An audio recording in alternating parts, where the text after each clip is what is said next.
राघव की हकलाहट पर अनुपमा मुस्कुराती है, लेकिन उसकी आंखों में गंभीरता साफ झलकती है। वह बिना किसी लागल पेट के कहती है कि मैं जानती हूं तुम क्या कहना चाहते हो। राघव कुछ कहने की कोशिश करता है, लेकिन शब्द जैसे गले में अटक जाते हैं। वह कहता है कि नहीं, ऐसा कुछ नहीं है, मैं बस अपने बारे में कुछ नहीं कहना चाहता। अनुपमा फिर भी मुस्कुराकर कहती है कि मैंने तो ये कहा ही नहीं कि तुम्हारे मन में कोई बात है, लेकिन फिर भी तुम सफाई दे रहे हो, इसका मतलब कुछ तो है। राघव कुछ पल खामोश रहता है, फिर कहता है कि हाँ, मेरे मन में कोठारी परिवार को लेकर हमेशा कुछ न कुछ चलता रहता है, लेकिन इस वक्त मैं वो बात नहीं करना चाहता। चाहे जैसे भी हो वो लोग, मुझे तुम पर भरोसा है और हमेशा रहेगा। अनुपमा को ये सुनकर राहत मिलती है।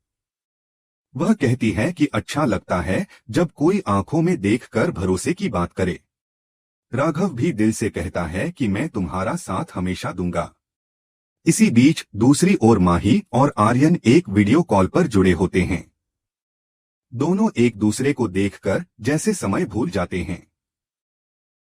माही कहती है कि वह एक आदर्श पत्नी, बहू, देवरानी और अनुपमा की बेटी बनना चाहती है। आर्यन भी उसी अंदाज में जवाब देता है कि वह एक अच्छा बेटा, देवर, भाई और सबसे बढ़िया पति बनना चाहता है। राही पास से ये सब सुनती है और मुस्कुरा देती है। वह प्यार भरे इस दृश्य को देखकर खुद को रोक नहीं पाती और मजाकिया अंदाज में कहती है कि थोड़ा कंट्रोल करो, शादी में अभी कुछ दिन बाकी हैं। फिर वह आर्यन से कहती है कि मोटी बा उसे ढूंढ रही हैं और उसे अपने कपड़े सिलेक्ट करने हैं। वह उसे जबरदस्ती उठाकर वहां से ले जाती है। वहीं दूसरी तरफ अनुपमा राघव से कहती है कि वह किंजल के साथ बैठकर नए कॉन्ट्रैक्ट के लिए मेन्यू फाइनल कर ले। तभी प्रेम वहां आता है और मोटीबा की तरफ से अनुपमा से माफी मांगता है। राघव चौंक जाता है और जानना चाहता है कि मोटीबा ने क्या कहा। प्रेम कहता है कि उसे नहीं पता पंखुड़ी कैसी थी, लेकिन इतना जानता है कि राघव गलत नहीं है। मम्मी ने राघव पर भरोसा किया है, तो अब वह भी राघव पर भरोसा करता है। प्रेम की ये बात सुनकर राघव भावुक हो जाता है और उसे गले से लगा लेता है। राघव कहता है कि मैंने तुमसे कहा था कि राही को गलत घर में दिया गया है, लेकिन सही इंसान चुना गया है। प्रेम राही के लिए परफेक्ट है। अनुपमा सहमति में सिर हिलाती है। राघव प्रेम से कहता है कि वह हमेशा राही का ख्याल रखे और उसे खुश रखे। प्रेम यह वादा करता है। प्रेम फिर कहता है कि चलिए अब काम शुरू करें, वरना कस्टमर भूखे रह जाएंगे। अनुपमा उसे रोकती है और कहती है कि कस्टमर बाद में, पहले तुम अपने घर जाओ और तैयारियों में लगो। प्रेम कहता है कि वहां पहले से ही बहुत लोग तैयारियां कर रहे हैं, वह यही मदद करेगा। लेकिन अनुपमा कहती है कि वहां बहुत लोग हो सकते हैं, लेकिन बड़ा भाई तो कोई और नहीं है। जो काम बड़े भाई के हाथों से होता है, उसकी बात ही अलग होती है। प्रेम उसकी बात मान जाता है और चला जाता है। प्रेम के जाते ही अनुपमा पूरे उत्साह से राघव से कहती है कि अब बहुत सारा काम बचा है। मेहंदी और संगीत बस शुरू ही होने वाले हैं। सारा खाना हमें खुद बनाकर ले जाना है और इस बार कोई भी कसर नहीं रहनी चाहिए।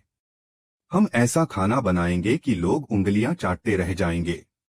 राघव मुस्कुराकर हामी भरता है और दोनों काम में जुट जाते हैं। उधर कोठारी परिवार में आर्यन के आउटफिट सिलेक्शन को लेकर हलचल मची होती है। आर्यन खुद के लिए कपड़े सिलेक्ट नहीं कर पा रहा होता है और बादशाह व राजा उसका मजाक उड़ाते हैं। इस माहौल के बीच मोटीबा पराग को उदास देखकर उसके पास जाती हैं और पूछती हैं कि वह इतना चुप क्यों है। पराग सीधी बात करता है कि उन्हें अनुपमा पर इस तरह इल्जाम नहीं लगाना चाहिए।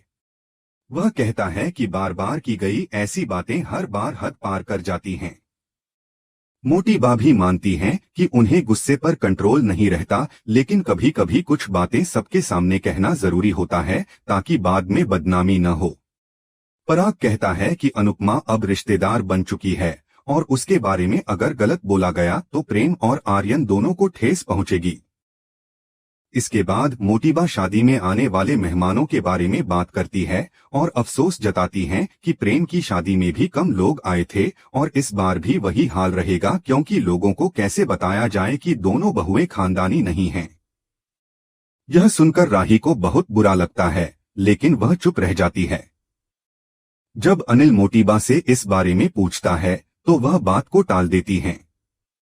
तभी गौतम अनुपमा और राघव की नजदीकियों पर सवाल उठाता है और पराग से कहता है कि कुछ करना चाहिए उस राघव का। पराग उसे समझाता है कि दूसरों की जिंदगी में झांकने से अच्छा है कि अपने घर की शादी पर ध्यान दें। राही सोचती है कि उसे अनुपमा से इस बारे में बात करनी चाहिए, लेकिन फिर उसे लगता है कि अनुपमा शायद उसकी बात न माने। इसलिए वह सोचती है कि शायद राघव से बात करनी चाहिए कि वह शादी में शामिल न हो। दूसरी तरफ अनुपमा अपने कमरे में अनुज की तस्वीर से बात करती है। वह कहती है कि आज मैं अपने दिल की खुशी तुमसे शेयर कर रही हूँ। वह माही के लिए बहुत खुश होती है और अनुज को बताती है कि उसका सपना अब धीरे धीरे पूरा हो रहा है। उसकी बेटी आज एक नई शुरुआत की ओर बढ़ रही है और यह देखकर उसका दिल गर्व से भर गया है। अनुपमा अनुज की तस्वीर के सामने खड़ी होकर मुस्कुराती है और कहती है कि इस बार वह शादी को खुलकर एंजॉय करेगी। वह डांस भी करेगी, बस यही सोचकर कि कहीं न कहीं अनुज उसे देख रहा है। वह खुद से कहती है कि सब कुछ अच्छा होगा, जैसे तुम हमेशा कहते थे। उधर राही एक सपना देखती है जिसमें वह राघव से मिलती है और गुस्से में उसे चेतावनी देती है कि वह अनुपमा से दूर रहे और अनुज की जगह लेने की कोशिश न करे। लेकिन राघव उसके इस गुस्से को शांत भाव से झेलता है और साफ कहता है कि अनुपमा को किसी साथी की जरूरत है और वह उसका साथ कभी नहीं छोड़ेगा। तभी राही की नींद खुल जाती है। वह हड़बड़ाकर उठती है और समझ जाती है कि यह सिर्फ एक सपना था। लेकिन उस सपने के असर से वह उबर नहीं पाती और सोचती है कि अब उसे राघव पर नजर रखनी ही होगी ताकि वह अनुपमा के करीब न जा सके। अगली सुबह की शुरुआत होती है अनुपमा की माही को तैयार करने से। दोनों मां बेटी उस पल को जीती हैं जैसे वह पल रुक गया हो। अनुपमा माही को प्यार से गले लगाकर कहती है कि वह राही के साथ मिलकर कोठारी परिवार का ख्याल रखे और दोनों बहनों के बीच कभी झगड़ा न हो। वह उसे सिखाती है कि अगर कोई बात गलत हो तो उसका विरोध जरूर करना, लेकिन भाषा की मर्यादा कभी न भूलना। माही पूरे आत्मविश्वास से कहती है कि वह कभी भी अनुपमा को नीचा नहीं दिखने देगी। अनुपमा की आंखें नम हो जाती हैं और वह कहती है कि काश काव्या भी इस पल में होती। माही उसका हाथ पकड़ती है और कहती है कि जब माँ साथ है तो किसी और की जरूरत नहीं। दोनों भावुक होकर गले लगती हैं। तभी ईशानी और परी वहां आ जाती हैं और अनुपमा से कहती हैं कि अब उसे भी फंक्शन के लिए तैयार होना चाहिए। ईशानी खुद अनुपमा का मेकअप करने लगती है। वहीं दूसरी ओर राही अभी भी अपने बुरे सपने के असर में होती है। तभी प्रेम कमरे में आता है और हल्के फुल्के अंदाज में उसका मूड ठीक करने की कोशिश करता है। राही मुस्कुराते हुए प्रेम को चैलेंज देती है कि वह पूरे परिवार के सामने उससे रोमांस करके दिखाए। प्रेम भी पीछे नहीं हटता और कहता है कि वह सबके सामने उसे किस करेगा, लेकिन इसके बदले राही को उसे सबके सामने अपने प्यार का इजहार करना होगा। राही हंसते हुए यह चैलेंज स्वीकार कर लेती है। फिर ख्याति आती है और आर्यन की शादी को लेकर भावुक हो जाती है। राही उसे समझाती है कि अब वक्त है आर्यन को तैयार करने का। राही खुद आर्यन को तैयार करती है, उसकी पगड़ी बांधती है और उसे दूल्हे जैसा बना देती है। ख्याति उसे देखकर भावुक हो जाती है और कहती है कि आज आर्यन बिल्कुल अपने पापा जैसा लग रहा है। प्रेम वहां आता है और सभी को गले लगाता है। माहौल भावनाओं से भर जाता है। इसी के साथ कोठारी परिवार शाह परिवार का फूलों और खुशियों से स्वागत करता है। दोनों परिवार एक दूसरे को अभिवादन करते हैं। अनुपमा सभी का गर्मजोशी से स्वागत करती है और कहती है कि यह दिन खास है क्योंकि दो परिवार मिल रहे हैं। बाबूजी मुस्कुराते हुए कहते हैं कि आज संगीत है और शाह परिवार ने पूरी तैयारी कर रखी है। मोटीबा तुरंत कहती हैं कि लड़के वाले हैं हम और हम आपसे बेहतर डांस करेंगे। ख्याति और प्रेम भी मोटिबा की बात में समर्थन करते हैं। धीरे धीरे दोनों परिवारों के बीच इस बात पर बहस शुरू हो जाती है कि किसका डांस बेहतर होगा। पराग स्थिति को संभालते हुए कहता है कि मुकाबला अगर करना है तो नाच के मैदान में किया जाए, खड़े खड़े नहीं।